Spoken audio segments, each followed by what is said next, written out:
Bueno, vamos a hablar primeramente sobre lo que la Biblia menciona sobre la mutilación.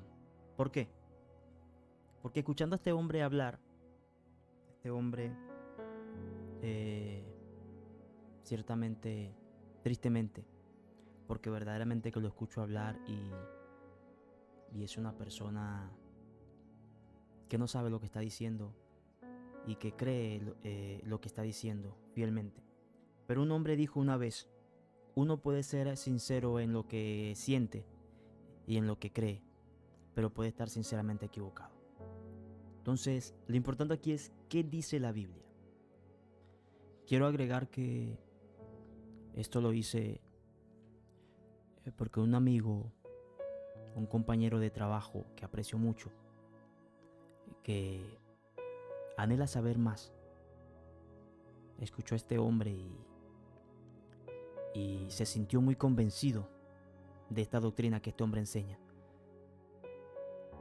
Y así como mi compañero de trabajo se ha sentido complacido con esta doctrina, muchos lo han hecho. Pero si nosotros seguimos subiéndole el volumen a la doctrina, a la enseñanza del mundo e ignoramos la palabra de Dios, siempre vamos a estar complacidos viviendo en el pecado de Satanás, viviendo en la actual Babilonia, conforme a los deseos de nuestra propia carne. Por eso he hecho este mensaje, para reflexionar en buscar la relación con Dios, en leer la palabra de Dios, en buscar al Dios de la Biblia y no al Dios del mundo. La Biblia habla sobre la mutilación. Realmente la Biblia menciona la mutilación y la automutilación en varios pasajes, principalmente en el contexto de prácticas paganas y prohibiciones dadas al pueblo de Israel. Aquí hay algunos versículos relevantes. El primero, Levítico capítulo 19, versículo 28, dice así: no haréis sajaduras en vuestro cuerpo por un muerto. Sajaduras quiere decir cortes, quiere decir lastimar el cuerpo en motivo de sacrificio, en motivo de endecha. Entonces Levítico 19:28 dice: no haréis sajaduras en vuestro cuerpo por un muerto, ni os haréis tatuajes. Yo soy el Señor. Este versículo prohíbe las marcas corporales y las sajaduras, que eran prácticas comunes en rituales paganos. Aquí el Señor quiere distinguir a su pueblo, quiere santificar a su pueblo. Santificar significa separar a su pueblo de lo común que se vivía en ese tiempo. Entonces, ¿qué quiere decir Levítico 19:28? No haréis sajaduras en vuestro cuerpo por un muerto, ni os haréis tatuajes. Yo soy el Señor. Este versículo prohíbe las marcas corporales y las sajaduras, que eran prácticas comunes en rituales paganos. Eran prácticas normalizadas, permitidas, oficialmente legales entre esa generación, aquella generación ignorante del Dios vivo, esa generación que servía a otros dioses. Entonces Dios prohíbe este tipo de conductas para diferenciar a sus hijos de los hijos del mundo. Deuteronomio 14:1 dice: hijos sois de Jehová, vuestro Dios. No os sajaréis, ni pondréis calva sobre vuestros ojos por muerto. Es similar al versículo en Levítico. Este pasaje advierte contra las prácticas de duelo que incluyen la automutilación. Está más claro que el agua. O sea, cualquier persona que diga yo hago esto y sirvo a Cristo, miente. ¿Por qué? Porque no es conforme a la palabra. ¿Qué hay que decirle a esta persona? Está escrito. Sencillamente, no hay que condenarle, hay que darle la palabra de Dios, porque ciertamente las personas que tienden a hablar de esa manera es porque ignoran la verdad de Dios, porque no han conocido a Dios. O sea, en cierta forma están en la condición que nosotros estuvimos alguna vez, y por eso hay que tener misericordia y hablarles con amor la palabra de Dios. No es contender o ganar una contienda, es llevarle la palabra de Dios, la palabra de verdad. Porque la palabra de verdad es la que rompe las cadenas de ignorancia, de mentira. Es la que quita la ceguera. Entonces, Primera de Reyes, capítulo 18, versículo 28. Durante el enfrentamiento entre Elías y los profetas de Baal, estos últimos gritaban a grandes voces y se sajaban según su costumbre, con espadas y lanzas, hasta que la sangre chorreaba sobre ellos. Este pasaje describe un acto de automutilación como parte de un ritual pagano. Las personas que normalmente participan de estas cosas, ellos creen que no están participando de nada. ¿Pero por qué lo creen? Porque no conocen la palabra de Dios. No han conocido la verdad que hace libres. Hacen cosas que van conforme a su naturaleza y sus deseos carnales. Porque nótese que este hombre que habla sobre esto como algo natural y normal en esta época, lo es. Claro que sí lo es. Y así como lo era en el tiempo de Elías y Eliseo. Claro que por supuestamente eso era normal para ellos. Pero Dios le llama anormal para él. Es normal para el mundo, pero anormal para Dios. Entonces, ¿a quién queremos agradar? ¿Al mundo o a Dios? Este hombre curiosamente dijo en unas partes que él se inspiró en las películas. Quiere ser como Frankenstein, quiere ser como el otro, quiere ser como Alien. No tengo ni idea de quién es ese, pero tengo más o menos una idea de qué aspecto tiene. Otra persona que se mutila a sí mismo. ¿Para qué? Para llamar la atención, para tener un poco de gloria. O sea, todo lo que yo haga que no sea para la gloria de Dios y que incluso vaya en contra de los designios, de los deseos divinos, no es conforme a Dios. Es algo muy sencillo, es algo muy relevante. Un niño podría entenderlo. Si yo le digo al niño que a Dios le gusta la luz, la bondad, el amor, la sinceridad, la santidad, y luego le muestro todo lo que tiene una persona, en este caso este hombre va a decir que no es de Dios. Y no porque el niño lo esté desechando, no porque el niño lo esté condenando, no porque el niño esté haciendo acepción de personas, no porque el niño esté haciendo el papel de juez, sino por el raciocinio que tenemos como seres humanos para entender una cosa tan sencilla. Pero claro, las personas se quieren esconder detrás de ese velo de hacerse las víctimas, de hacerse los condenados, de hacerse incluso como si ellos fueran los afectados y los demás estuvieran en contra y los llevaran al paredón. Porque la luz vino al mundo y los hombres amaron más las tinieblas que la luz, porque sus obras son malas. Satanás es engañador y padre de mentira. Y él es el que le hace pensar a estas personas que son víctimas.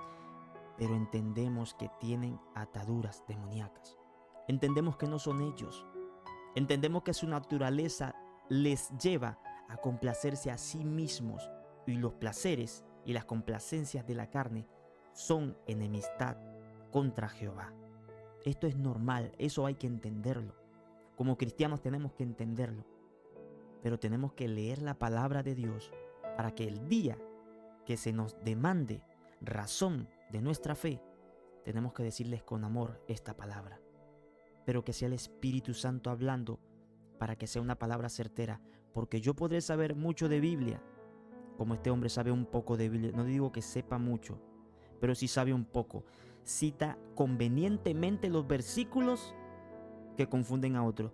Desen de cuenta que el otro sujeto quedó impactado con lo que le dijo y le gustó en cierta forma su doctrina, pero no la doctrina de la Biblia, porque era otro hombre ignorante de esa doctrina.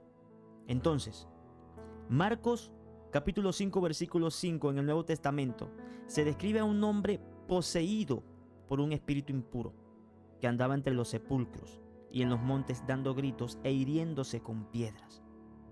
Aunque este caso es más un reflejo de la posesión demoníaca que una práctica cultural o religiosa, muestra la automutilación en un contexto bíblico. Estos versículos reflejan la visión bíblica de que el cuerpo humano es sagrado y no debe ser dañado intencionalmente. La automutilación es vista como algo que va en contra de la dignidad del cuerpo, que es considerado templo del Espíritu Santo, especialmente en el contexto del Nuevo Testamento. 1 Corintios 6, 19 al 20. Entonces no podemos ignorar que este cuerpo que hizo Dios, que nos dio Dios, que nos permite usar Dios, porque nosotros somos el alma, nosotros somos el corazón, nosotros somos los que habitamos en este cuerpo corruptible, porque perece. Pero no quiere decir que sea nuestro, porque Dios lo hizo para nosotros. En cierta forma, nosotros somos el aliento de Dios en un estuche corporal. Pero ese estuche no es nuestro. Él quería darnos algo mejor y eterno. Y lo hubiésemos tenido si no hubiésemos fallado. Pero no vamos a hablar de eso ahora. No estamos hablando de el primer pecado, aunque ese no fue el primer pecado, sino vamos al contexto bíblico. La Biblia describe a Jesucristo. Este hombre habló sobre Jesucristo como el cordero con 7 cuernos y 7 ojos, dando a entender a las personas que ser disfigurado o ser extraño al ojo humano, Dios no lo veía mal. O sea, está utilizando un texto fuera del contexto para convertirlo en una doctrina conforme a su vivencia, conforme a su deseo carnal, conforme a su complacencia y para enseñar a otros. Eso es lo que estaba intentando hacer este hombre citando ese versículo, pero no lo está haciendo voluntariamente y conscientemente y racionalmente, lo está haciendo ignorantemente. Lo está haciendo ignorantemente. El Cordero de Dios con 7 cuernos en el libro de Apocalipsis 5, versículo 6, dice: y miré y vi que en medio del trono de los 4 seres vivientes y en medio de los ancianos estaba en pie un cordero como inmolado, que tenía 7 cuernos y 7 ojos, los cuales son los 7 espíritus de Dios enviados por toda la tierra. Aquí está explicando lo que quiere decir esa imagen. Es algo simbólico. Y yo no sé qué palabra utilizar. Yo voy a decir, estoy seguro, estoy convencido, tengo la certeza de que ese cordero con 7 cuernos y 7 ojos no era una abominación a los ojos humanos. Seguramente que era algo hermoso, porque representaba al Cordero de Dios inmolado.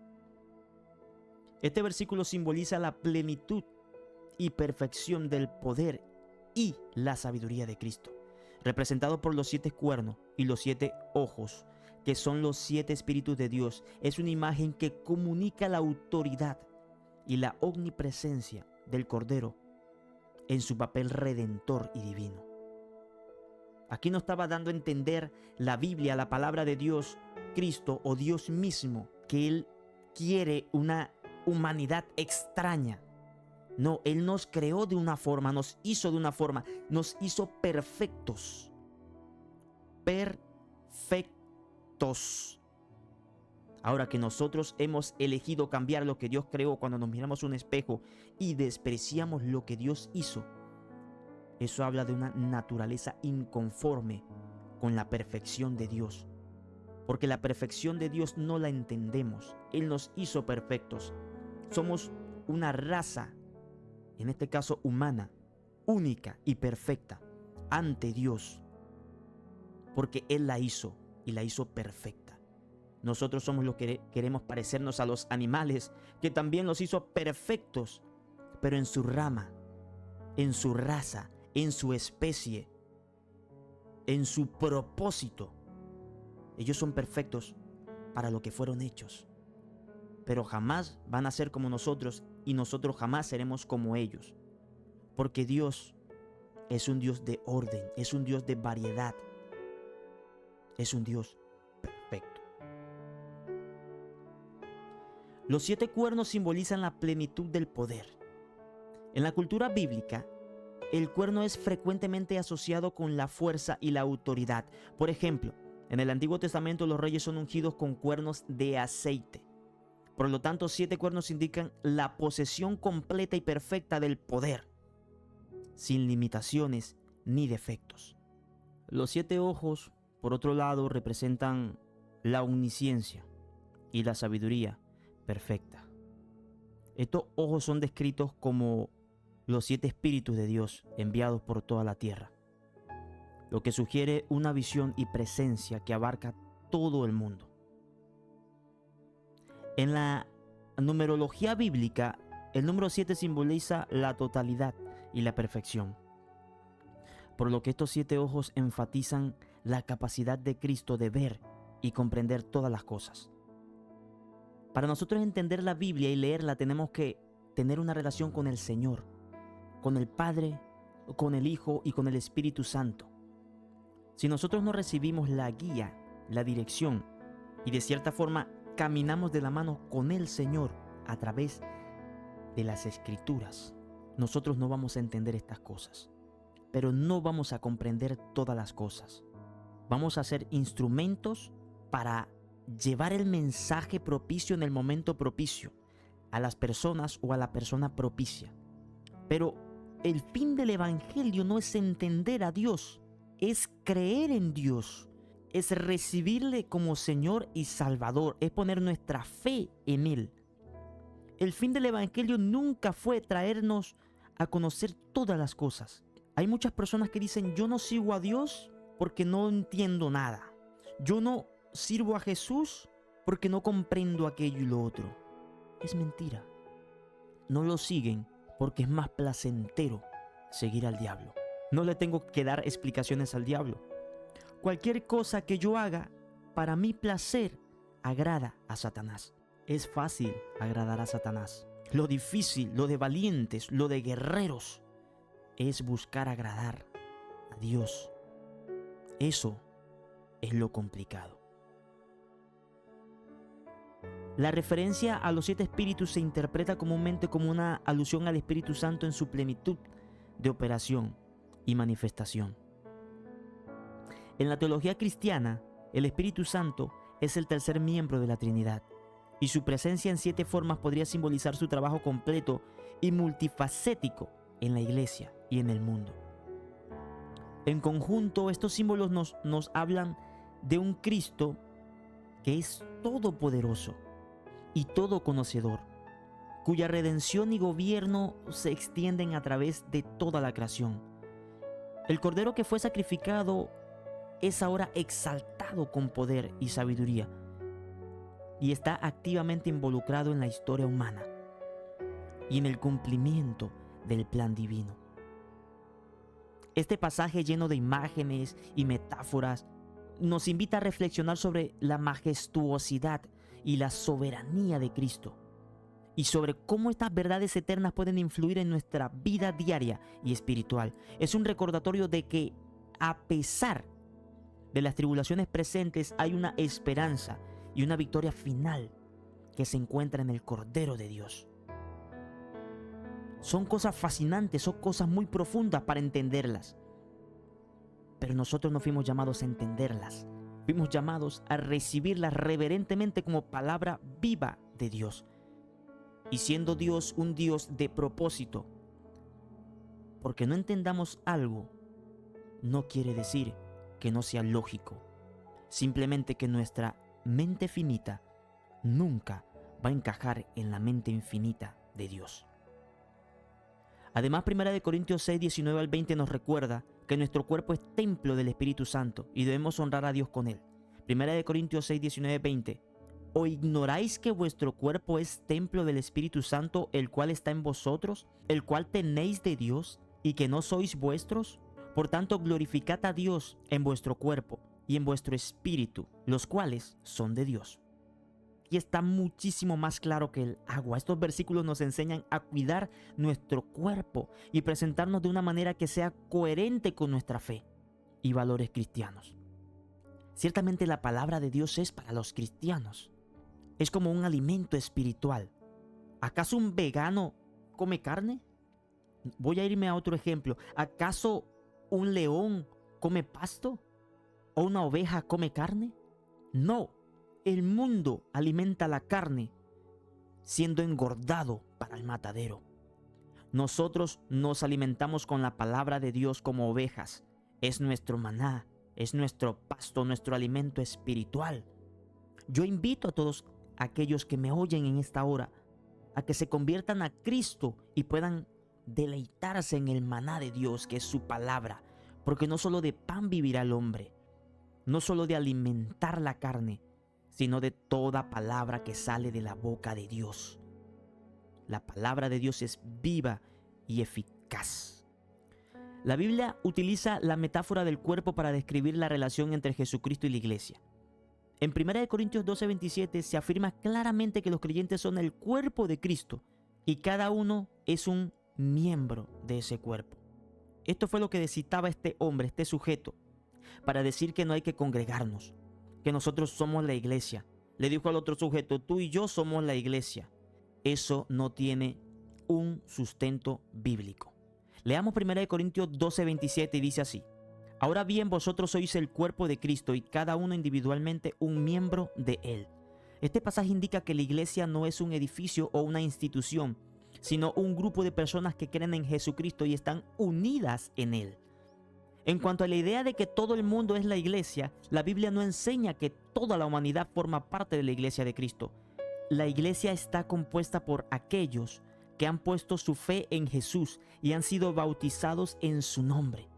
La Biblia presenta a la iglesia como una entidad distinta del mundo, una comunidad de creyentes regenerados y apartados para seguir el evangelio de Cristo.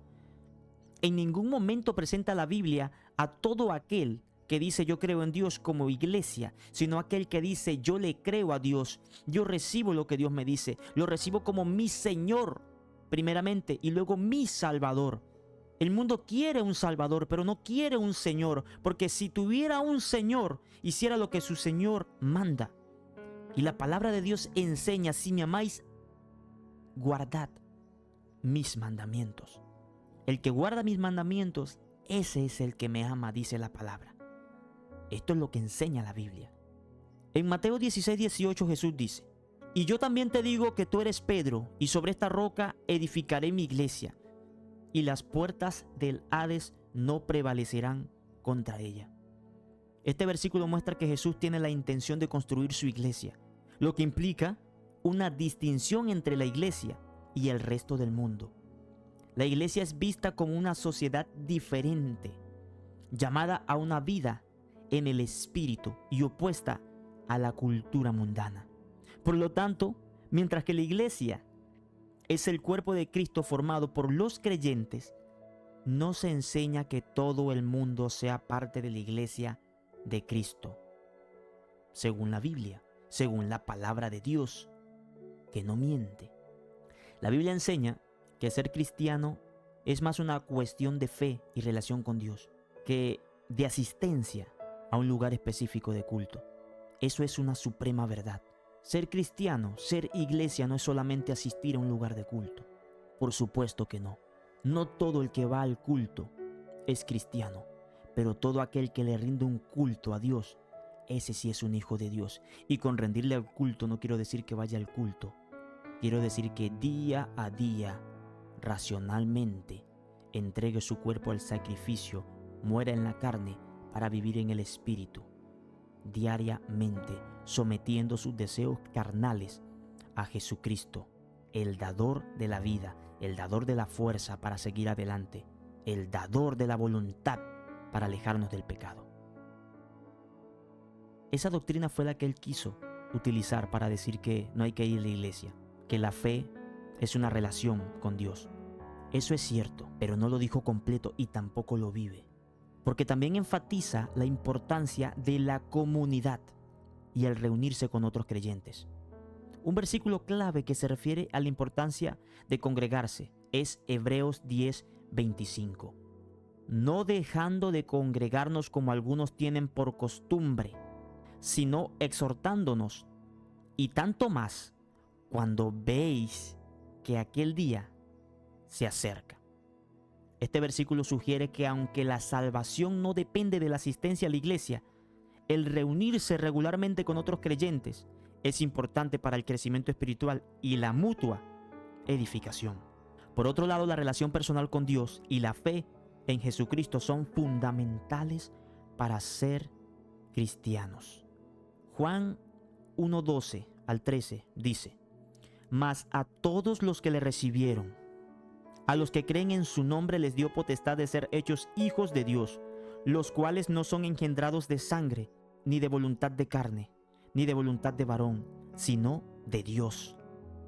Estos versículos indican que convertirse en hijo de Dios y por ende parte de la iglesia de Cristo es un acto de fe y no simplemente el resultado de prácticas religiosas externas, como ir a la iglesia, como leer la Biblia, como orar, como ayunar.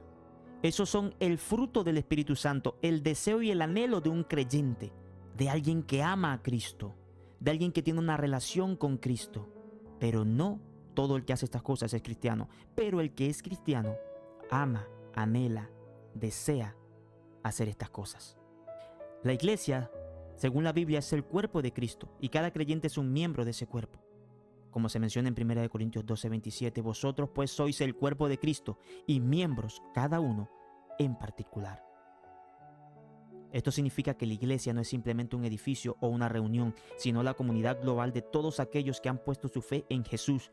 Lo dije correctamente, de todos aquellos que han puesto su fe en Jesús, que le han creído, que guardan sus mandamientos, que día a día crucifican la carne para vivir y agradar a aquel Dios que los redimió, que los sacó de las tinieblas a la luz. En resumen, la Biblia enseña que la iglesia es ser y vivir como cristiano, en comunidad con otros creyentes, más allá de la simple asistencia a un lugar de culto. La fe en Jesucristo y la vida en comunidad son ambas aspectos esenciales de la vida cristiana, según las Escrituras. Jesús abordó estos temas en el libro de Mateo, en la Biblia. En Mateo 23:23, Jesús critica a los escribas y fariseos por su hipocresía, diciendo que deben practicar aspectos más importantes de la ley, como la justicia, la misericordia, la fe, sin descuidar otros deberes.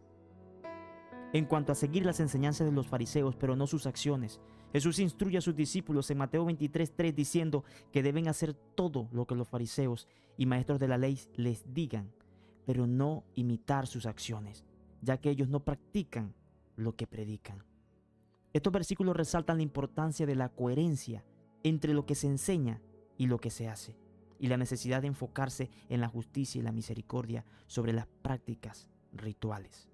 Haced lo que le dicen los fariseos que hagan, pero no hagan lo que hacen los fariseos. La palabra iglesia tiene un origen y desarrollo fascinante que refleja su importancia en la historia y la cultura. La etimología de iglesia se remonta al griego eklesia, que originalmente significaba asamblea de ciudadanos libres, y se utilizaba para describir la reunión de ciudadanos en la democracia ateniense. Esto es historia, esto es etimología. Con el tiempo el término eclesia fue adoptado por los autores del Nuevo Testamento para referirse a la comunidad de creyentes en Cristo, que se consideraba una nueva alianza del pueblo de Dios. En este contexto, la palabra comenzó a adquirir un significado religioso, alejándose de su uso secular y original como una simple asamblea. En Mateo 16:18 Jesús utiliza la palabra eclesia al decirle a Pedro: tú eres Pedro y sobre esta roca edificaré mi iglesia, lo que indica la formación de una nueva comunidad religiosa. A lo largo de los siglos, iglesia ha evolucionado para referirse no solo a la comunidad de creyentes, sino también al edificio dedicado al culto religioso. Este cambio refleja la transformación de la palabra desde una idea de comunidad y reunión hasta su asociación con una estructura física donde se lleva a cabo el culto. En resumen, la palabra iglesia ha pasado de ser una descripción de una asamblea cívica en la antigua Grecia a representar a la comunidad de fieles en el cristianismo y en el lugar donde se practica el culto. Este desarrollo etimológico subraya la centralidad de la iglesia en la vida espiritual y comunitaria de los creyentes. La Biblia menciona que Dios no habita en templos hechos por manos humanas. En el libro de los Hechos, capítulo 17, versículo 24 al 25. Este hombre también mencionó, utilizando ese versículo sacado de contexto, sacado de su propósito, para indicar que Dios no está en los templos. Pues el Señor dijo: donde estén 2 o 3 reunidos en mi nombre, allí estaré yo en medio de ellos. Gloria a Dios, porque en los templos donde le adoramos y le rendimos culto estamos más de 2 o 3. Hechos 17, 24, 25. Aquí está el pasaje. El Dios que hizo el mundo y todas las cosas que en él hay, siendo Señor del cielo y de la tierra, no habita en templos hechos por manos humanas. Versículo 25. Ni es honrado por manos de hombres, como si necesitase de algo, pues Él es quien da a todos vida y aliento y todas las cosas. Por supuesto que Dios no habita en templos de hombres. Aquí se estaba hablando sobre los demás dioses que habitaban en sus templos en forma naturalmente, podemos decirlo, física, en estatuas de madera, de oro, de plata, de bronce, de piedra. Esa era la referencia bíblica que está diciendo este versículo, que Dios no habita en esa forma física, porque ellos habitaban en una forma física, esos pseudodioses, esos terafines, como les llama la iglesia, aunque los terafines son los que eran pequeños. Un terafín era lo que llevan los católicos hoy, una estampita, es un terafín, una imagen de una virgen o un santo pequeño hecho de arcilla, de barro. Dioses hechos de manos, tienen oídos pero no oyen, tienen ojos pero no ven. Semejante a ellos son los que lo hacen y los que los compran y los que le oran y los que le adoran. Están muertos espiritualmente. Este pasaje pronunciado por el apóstol Pablo en Atenas destaca la trascendencia de Dios sobre los lugares de culto construidos por el hombre, enfatizando que el verdadero Dios es el creador de todo y no está limitado a un espacio físico. Eso es lo que quiere decir esto. Un resumen de todo esto para todos aquellos que me oyen, para todos aquellos que en verdad quieren saber la verdad. No dejen que lo que yo les he dicho en esta hora se quede en sus corazones como si fuera una verdad certificada. Busquen tener una relación con Dios y consuman el maná del cielo, la palabra divina, la palabra de Dios, escrita por Dios a través de simples bolígrafos, a través de simples plumas, plasmada en papiros, en hojas de papel y ahora digitalmente. ¿Cómo sabrás si es la palabra de Dios? Si tú buscas a Dios sinceramente en tu corazón y le pides que te guíe, el Espíritu Santo dará testimonio de la que es palabra de Dios y de la que es palabra de Satanás. No te dejes engañar por lo que escuchas, por lo que ves e incluso por lo que lees secularmente. Busca la dirección de Dios. Antes de leer la Biblia, ora, hazlo en ayuno, hazlo en clamor, en gemido, en lamento, y no te atrevas a poner tus ojos encima de las Escrituras, pues si lo haces de una manera incoherente, puede que la luz de la verdad te deje ciego y en vez de que sea para bendición, por haberlo hecho irreverentemente, sea para maldición. Aquel evangelio que fue escrito para ser olor de vida para vida, llegue a ser para ti olor de muerte para muerte. Dios no quiere eso para ti, no lo quiere para mí, no lo quiere para nosotros.